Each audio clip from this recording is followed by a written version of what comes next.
Hello everybody, welcome back to Yoba TV. If you're new here, you're welcome. Kindly click that subscribe button on your screen, like, comment, and share this program. Hey, Yomi, it's getting weirder by the day with Auntie Sholagbe. Auntie Sholagbe, let me ask you one simple question. Why are you telling us about your virginity all of a sudden? It's getting weirder. Ṣé ojúmọ́ kan wèrè kan ni? I mean, do you even know how that makes me feel? Like, there are things you just leave in the past. Like, what business do we have to do with your virginity? Ṣé Ìyábọ̀ ló tún gba balẹ̀ lọ́wọ́ yín ni? Because at the end of the day, you talk too much, then you contradict yourself. You talk too much, way too much. At the end of the day, you contradict yourself. For the love of the body of Christ, please, what do you mean by ìgbà tó fẹ́ dis virgin? Or make sure pé mechanic kan ló dis virgin ẹ̀, ọmọ olówó ló dis virgin ẹ̀. Bóyá o dẹ̀ máa ń gbàgbé nǹkan ni o. This is what you said. Ó ní ìgbà tó fẹ́ dis virgin, bó o ṣe ṣọmọdọ̀ ọlọ́kà tó, o make sure pé mechanic kan ló dis virgin ẹ̀, ọmọ olówó ló dis virgin ẹ̀. The same you, some few days ago, you said somebody came to your store to say that ìgbà tó wà nínú oyún, nígbà tó dis virgin fún ọmọ olówó, tó lóyún fún ọmọ olówó, o tún sọ, o ní o make sure pé èèyàn tó lóyún fún ọmọ olówó ni. O wá sọ pé èèyàn kan wá ẹ wá nínú shop. Ẹni yẹn wá sọ pé, ìgbà tó lóyún, wípé gbogbo ọjà yẹn ṣe ló máa ń sá lọ up and down. Ṣé Jos ni? Pé o máa ń sá lọ up and down, pé ìgbà míì o máa ti forí bó, o ti máa fẹsẹ̀ bó nínú oyún. Mo wá wò pé ẹni sùúrù o, as a person, because this woman can literally confuse you. You will know the truth, and the truth shall set you free. But Lord Auntie Sholagbe, the truth will keep you inside bondage. She told us that when she got this virgin and she got pregnant, it was Omolowo that got her pregnant. And her mom was happy, of course. Omolowo Lagbe. Then, all of a sudden, 2 days prior to this statement, you said, and I quote, wípé ìgbà tó máa ń kiri nǹkan nínú oyún. So ìgbà tó fẹ́ ọmọ olówó tó dis virgin yẹn, owó yẹn kò ràn ẹ́, kò ká ẹ lára. O tún máa ń kiri nǹkan nínú oyún to the point that òun ṣubú tí customer bá ti need nǹkan tí wàá sáré lọ gbà. Look at it. You want to justify that, gbóyún, which is the truth. And at the same time, you marry ọmọ olówó. Tó bá fẹ́ ọmọ olówó, my dear, kò possible. Ṣé ló dàbí ẹni pé ká sọ pé Regina ó ń kiri nǹkan káàkiri nínú ọjà. Tó bá dẹ̀ ti ń sá lọ tó ń sábọ̀ nínú oyún, ó máa fẹsẹ̀ bò, ó máa forí bò. How is that possible? Olówó fẹ́ ọmọ olówó. Ó ní at the end of the day, ó ń kiri nǹkan nínú ọjà. It's two different things. Lizzie, see, it's better for you to embrace your poor beginning, because you even tell us too much because the story keep changing. Ìwọ ló sọ pé 2 years old ló ti dis virgin. Ìwọ ló sọ pé 5 years old ló ti ṣe kíní kan. Ìwọ ló sọ pé 6 years old ní ìyá ẹ̀ ṣe kíní kan. Now, all of a sudden, where did this ọmọ olówó come from? And at the same time, you still suffer even when you still got pregnant for ọmọ olówó. See, we are not interested in how you're beginning your childhood or whatever it is, or whatever picture you're trying to paint to the public. We are not interested. We are interested in your present. In your present. The present, which means that Auntie Ìyábọ̀ tó ń put on gbogbo failure in ilé ayé, tó ń put it on, has nothing to do with you. Ó sọ kíní kan, ó ní Ìyábọ̀ tó ti pààrọ̀ eyín, tó ti pààrọ̀ òbò, tó ti pààrọ̀ gbogbo ẹ̀, ó fẹ́ bẹ́ ẹ jà. Lizzie, Ìyábọ̀ máa fọ́ gbogbo egungun ẹ̀. Jẹ́ ẹ sọ fún ẹ, bí eyín tó gbé sẹ́yìn Ìyábọ̀, bóyá ẹrin ni ṣé o mọ̀. Tí wọ́n sọ pé wàá fi ẹ̀ṣẹ̀. I pray a day like that ever happen. I pray they invite the two of you and they leave the two of you in a boxing ring. I will bet everything I have in this world on that. Ìyábọ̀ will crack you. Ìwọ gan mọ̀. See, sórí ariwo kọ́ ni music. Ibi tó bá kàyẹ́ ẹ̀ mọ́. Ó ti sure pé ìyẹ́ ò lè fara tó. Ìwọlé yín ò ní pé lọ́lé. Ìyábọ̀ tá à ń wò yẹn. Have you seen her knuckle? Wo títí ẹ, tó dàbí chicken wings tó yẹ pé ẹ̀kan báyìí náà máa ṣe ìwọ ló fẹ́ náà Ìyábọ̀. And I don't know how these your followers, though they are gullible ni gbogbo, but at the same time, I don't know how they convince themselves that that thing is true. I don't know how.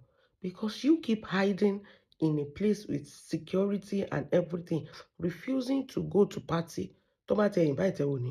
Refusing to go out, refusing to even address the person. Tó bá dẹ̀ tún lọ party, bó ṣe máa kó gbogbo kámẹ́rà sórí nìyí tó bá wá jókòó bí ẹja gbígbẹ.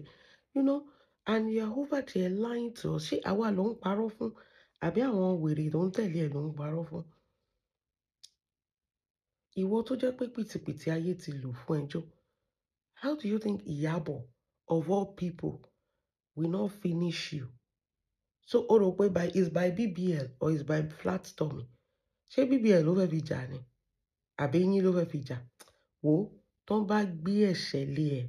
Ṣé o mọ̀ pé wọn ọ̀nà inú ọjà ń jọ sí kóyún tó jábọ́ lára ẹ̀?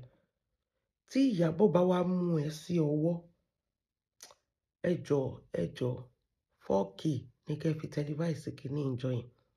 Ìjọ ibi tán bá ká ẹ mọ́, ìwọ náà mọ̀ pé kò sẹ́nibọ̀dì tó máa gbà ẹ́ lẹ̀.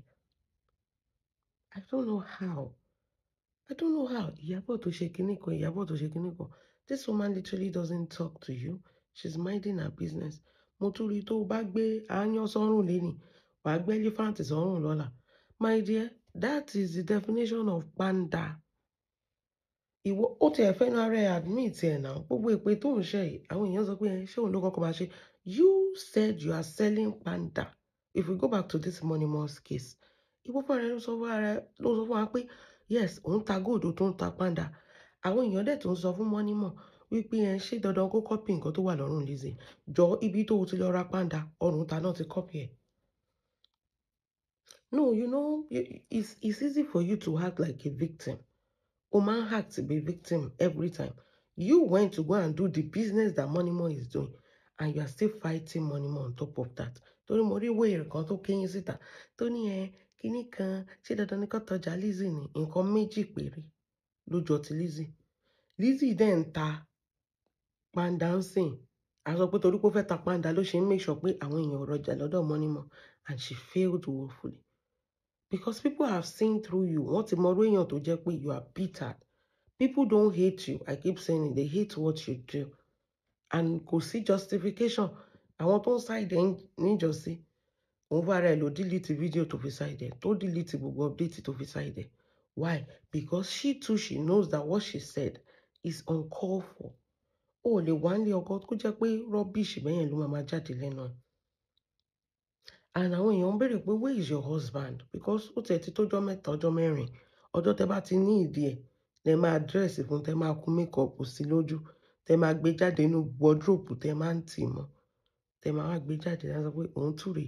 Nǹkan tẹ bá ti wí fọ́gbà lọ gbàǹgbà, he will come and display for us. He's a clown. Circus clown ni bọ̀bọ́ yẹn. He's a clown. He's a first class. Tẹ bá ń wá clown ní ayé, mi rí rí. Lati is a clown. So nǹkan tí mi sọ nìyẹn pé ṣorí Lizzy, your beginning, there's nothing like humble beginning tó ní. Kò sí nǹkan kan tó dàbí humble beginning with you. You suffered. It's different from humble beginning. So gbogbo nǹkan tó go through yẹn is as a result of a failed mother who didn't plan for your pregnancy. Àwa ta sọ pé beginning wa ó rí bákan kò worst tó tiẹ̀. Ó sọ pé bẹ́ẹ̀ ṣe ń sùn sílé àlàpà, you can boldly say that. Ó sọ pé bẹ́ẹ̀ ṣe ń sùn sílé àlàpà, you can boldly say that pé ń sùn sílé àlàpà. But my dear, àwọn ò sùn sílé àlàpà. They did not fail us from the ṣé láti inú oyún ni ìyá ẹ̀ ti fail ẹ̀ ni. Tí ìyá ẹ̀ bá bí ẹ sílé ayé tó wá jẹ́ pé what's it called? Inú one completed building. Does that even not tell us that nǹkan tí ìyá ẹ̀ ń jẹ nínú oyún, it wasn't provided? She was eating scrap. That is why you came out as a product of scrap. They born you in an uncompleted building. Number one, your mama has an unprotected, unprepared sex. Ìyá ẹ̀ lọ gbóyún, ó lọ dóko. Bó ṣe ń sọ pé ìwọ ò dó mechanic, ò ṣe kíní, bọ́ ìyá ẹ̀ Ọlọ́run ló mọ bí ọmọ ọ̀tá àbí èèyàn kan rádaràda kó má tẹ̀ jẹ́ pé wèrè ló fún ìyá ẹ̀ lóyún. She now baited you. Even she fed you with scrap. She now baited you in an uncompleted building. That is not a humble beginning. That is a failed, a miserable beginning for you and your mother. And you were saying something like, look at how you turn out today. My dear sister, oh, turn out very well. You did not turn out very well. You end up being miserable like your mother. If anybody is lying to you that you turn out very well, no, you did not. Because being turned out very well, social media. You will never be doing all this nonsense that you're doing. Cursing on children, cursing on mothers, constituting nuisance all over. Money, apple doesn't fall far from its tree. Technically, beginning gradually you are going back to your beginning. Ibi tó ti bẹ̀rẹ̀ náà ló ń padà sí. So, sórí circle tó wà yẹn, circle pé Ọlọ́run kan gbà fún ẹ díẹ̀ kí a má jẹ. And now, if you look at it very well, you are returning back to where you started from. That is it. Nǹkan tó ń pè ní ayé nìyẹn. You have to be able to understand that this doesn't have anywhere it's going to lead you than destruction. Although it has already done that, so of course. So one thing I want you to know is that, Lizzie, your life is nothing to use as an example to others. The beginning is terrible. Because anybody know what? The worst a máa ṣe àwa ní roof over our head ní pé a kiri nǹkan fáwọn òbí wa. Kò sí anybody nínú wa tó jẹ́ pé ilé àlàpà wọn mìíràn tó fún ìyá ẹ lóyún, ìyá ẹ ya wèrè, ó ń tọrọ jẹ káàkiri. Kò le tó tó yẹn. Kò le tó tó yẹn. You are limiting is àti 5 years old, 2 years old ló dẹ̀ tí ń kiri ọjà. Nínú oyún ló tún wà. Bó tó ṣe sọ pé ó parọ́ pé ó fọmọ lówó. No, ìwọ náà gbóyún bí ìyá ẹ ṣe gbóyún ni. So inú oyún ló tún wà kó tó di pé o tún lọ sáàrin ọjà òun gbóyún kiri o fi ń ṣiṣẹ́ aláàárọ̀. Ayé ò le tó yẹn. Technically náà o ti tún revolve back to that square. If you look at your life, it's going back there. So definitely you are a product of a failure and you will return to a failure. That is just it. And if everything ever works out, it won't be this way. This is not how things work out for people. This is not. Kì í ṣe pé kó di wèrè sígboro. Wẹ́ná, ọmọ ìyá wèrè ni of course o máa bùgí jẹ, obviously. Kì í ṣe pé ó yẹ kó treat ara ẹ̀. But gbogbo wèrè tó ń ṣe at the end of the day, look at where it's going to lead you. Or look at what he has gotten you. So one thing you don't understand about this world is that sórí ibi tó ti bẹ̀rẹ̀ is going to reflect inside you. Tó bá gbígbé sẹ́sì. Gbogbo story tó ń sọ yẹn, nobody knows that this is what you go through with your mother. You came to tell us. There was a time in this world táyé ń yẹ, but you said no, o fẹ́ tẹ́ ni, ọ̀tìgbà tó tẹ́. That is it. Your beginning doesn't have, it's not about where you come from. It's about what comes through you, what comes from you. What is coming from you is worse than what your mama go through. That is it. Kò sójú tó fẹ́ fi wò. That is why you're always crying, your eyes is always bulging, you're always doing this, you're always frustrated, aggressive. There is no peace for you because you fail to give yourself that peace. Court case lẹ́ni, kíní kan lọ́la. That is it. Okay. Ibi tó bá ṣàpárẹ̀ ẹ dé, ò ní sọ pé a sọ fún ẹ. And congratulations on your orí ibú. Ẹ̀yin èèyàn kò jẹ́ bó ṣe jẹ́. Ẹ jẹ́ mọ̀ nǹkan tí a bá feel about this video down below. God bless you. Have a wonderful day.